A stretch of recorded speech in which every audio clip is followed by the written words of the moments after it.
gestor público tentar amenizar esses problemas, essas desigualdades. E depois que saí da Prefeitura de Olímpia, fui trabalhar na Secretaria da Habitação do Estado, coordenei um programa chamado Cidade Legal de regularização fundiária. Ali eu entreguei mais de 100 mil escrituras para famílias que não tinham escrituras. Depois me candidatei a deputado federal, fui eleito, fiz 4 anos de mandato. Foi uma grande experiência ser deputado federal pela nossa região. O que eu destaco foi ter sido relator do Marco do Saneamento Básico, uma lei que está transformando o saneamento básico no país até os dias de hoje. E na minha reeleição para deputado, me convidaram para ser candidato a vice-governador de São Paulo. E fui com fé, coragem, com vontade, acreditando. Infelizmente, nós perdemos a eleição, voltei para casa e fiz uma reflexão do que seria do meu futuro. E a minha paixão pela minha cidade, pela gestão pública, me fez a candidatar pela 3ª vez a prefeito de Olímpia. E estou aqui há 1 ano e pouco, já no meu 3º mandato, trabalhando, fazendo o que eu gosto, que é trabalhar na gestão pública, cuidar das pessoas, administrar os recursos financeiros da prefeitura, poder ter senso de prioridade para aplicar aonde você deve aplicar nos momentos todos de uma vida pública. E, acima de tudo, estou feliz de estar recebendo vocês aqui, os alunos da FATEC de São José do Rio Preto. Felicidade é toda nossa, né, gente? Geninho, você com essa trajetória tão incrível e de tanto sucesso, conta pra gente o que vem assim na sua memória que mais marcou a sua carreira durante esses 30 anos de vida política. Muitas coisas, né? Coisas boas, coisas ruins, coisas que... de tudo, das derrotas a gente leva um grande aprendizado, né? Então, eu disputei 9 eleições, venci 7 e perdi 2. Eu perdi a primeira com 19 anos e perdi a penúltima como vice-governador de São Paulo. E dessas 2 derrotas, grandes lições, né? Que você aprende, que você interpreta melhor as pessoas. Eleição sempre é algo que é mais levado pela emoção do que pela razão. Eu cheguei à conclusão que no nosso país, né, nós precisamos apostar muito em governança, mas acima de tudo sobre educação política, né? As pessoas precisam ter educação política. E quando eu digo educação política, não é ser educado com a política, muito pelo contrário, é entender a política para escolher o seu candidato, né? E escolher um candidato é uma tarefa de muita pesquisa, de um pouco de intuição, um pouco de emoção. Por isso que a gente vê tantas eleições dando voltas e reviravoltas, pessoas sendo bem escolhidas e pessoas que você escolhe para ser bom e não é bom, se decepciona. Mas assim, eu tenho muito mais lembranças boas do que algumas que podem ter me chateado, né? Ser prefeito é importante porque, principalmente de Olímpia, que eu fiz parte de uma transformação de uma cidade, numa mudança de um ciclo econômico, né?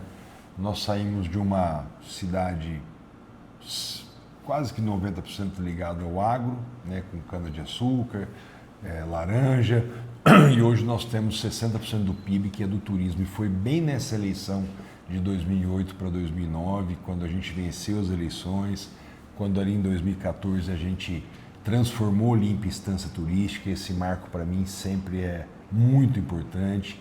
A minha vitória como deputado federal, as minhas primeiras participações, representar toda a nossa região metropolitana de Rio Preto lá no Congresso Nacional, participar das comissões, né, participar dentro do núcleo do Poder em Brasília, depois como candidato a vice-governador, participar do núcleo do Poder em São Paulo.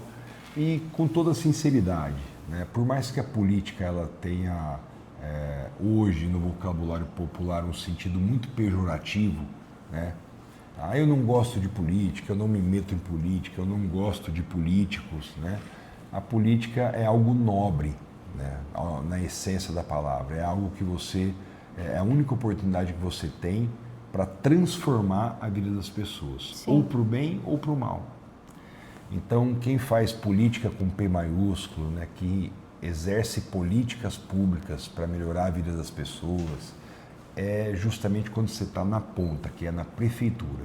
Lá em Brasília, você também trabalha para fazer mudanças estruturais, mas lá os passos são mais vagarosos e mais lentos, né? Então eu digo que a comparação entre deputado e prefeito, lá em Brasília, um projeto às vezes demora 10 anos para ser aprovado. E na prefeitura, se você vê uma praça suja de manhã, na hora do almoço você mandou limpar, ela está pronta, né? Então é uma ação de execução muito rápida. Então eu tenho muitas lembranças, muitas recordações, fiz muitos amigos e digo para quem estiver assistindo com todas as letras, tem muita gente boa na política. É lógico que aqueles que são ruins, aqueles que são mal intencionados, que são do mal, eles fazem tanto barulho e eles causam tanto dissabor para a gente, né, nos noticiários, que acaba dando a impressão que todo mundo é igual a ele. Mas tem muita gente séria, muita gente que trabalha, muita gente que deixa a família de lado, que se afasta dos amigos para focar ali no objetivo da política.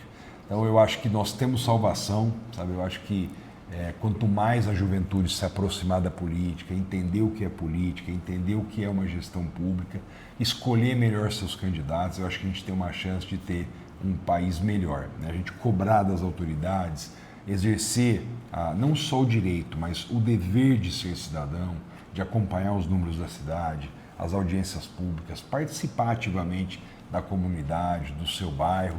Eu acho que isso é a grande diferença para o futuro. Sim, também acho, viu, gente? Para você que está em casa aí meio desanimado, ou rolando o dedo aí no seu TikTok da vida, reclamando do governo, da política, tá aí o primeiro ponto de partida. Começa a analisar a política de uma forma diferente, que você vai encontrar coisa muito boa por aí, né? Com certeza. Gente, nós infelizmente estamos ficando por aqui. Nós vamos pedir aqui gentilmente para o Geninho deixar uma mensagem de motivação para todos vocês que estão nos assistindo, que possam realmente acreditar que é possível transformar a sua vida, assim como ele conseguiu atingir aí o ápice do sucesso, você também pode fazer igual. Bom, primeiro pela minha história, não desanime pela primeira derrota. Sim. Acho que essa é a grande lição que eu tenho que deixar para todos vocês, né? Às vezes a primeira derrota ela é necessária, né, para fazer a grande transformação e te preparar para as grandes vitórias da vida. Segundo, pessoal, eu cheguei na conclusão, aos 50 anos de idade, que cada um é aquilo que é.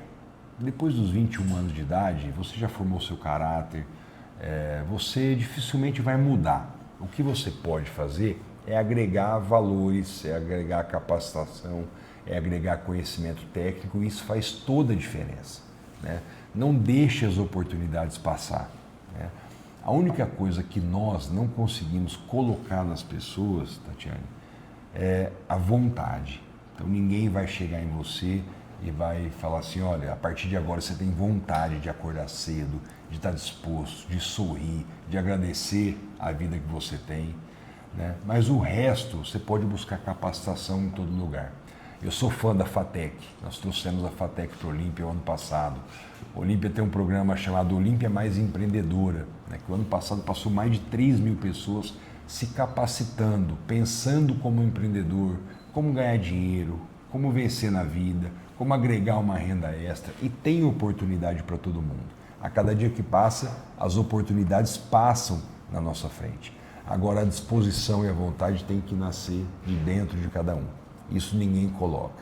Então, se eu tiver que dizer alguma coisa aos jovens, um dia nós vamos envelhecer, né? A vida passa muito rápido, apesar de que, graças a Deus, a nossa geração, nós que estamos vivendo hoje esse momento, a gente está vivendo numa época com mais fartura, numa época de paz, numa época onde nós estamos vivendo mais, nós estamos se alimentando melhor, mas mesmo assim nós vamos envelhecer. E quando a gente deixar de existir, nós vamos olhar para trás, nossos filhos vão olhar para a nossa história e vai ver o nosso legado, aquilo que a gente deixou de melhor para as pessoas. Eu acredito que ninguém nasceu para passar nessa vida por acaso e para ninguém sentir falta. Eu acho que é muito importante você olhar para a história que você está escrevendo, para você, para a tua família, para a tua comunidade e principalmente para o mundo, né? Para fazer a vida valer a pena. Então, não desanimem com a primeira derrota, não desanimem com uma semana de uma depressão, de uma doença, de uma perca familiar, que você não passou no vestibular, tudo isso é passageiro. As novas oportunidades virão e nunca é tarde para você aprender, nunca é tarde para você ter conhecimento e nunca é tarde para você prosperar. Que noite incrível e inspiradora, hein, pessoal, para vocês que estão aí nos assistindo. Fica aí um conselho extraordinário de uma pessoa que está no ápice aí do sucesso, fazendo a gestão, uma gestão extraordinária aqui na cidade de Olímpia. E, infelizmente, nós vamos ficando por aqui. Muito obrigada por ter aceito o nosso convite. As portas do Voz da Sala estão abertas para todos vocês aqui de Olímpia. Tá bom, muito obrigado. Um prazer estar com vocês. Prazer é nosso. Abraço a todos.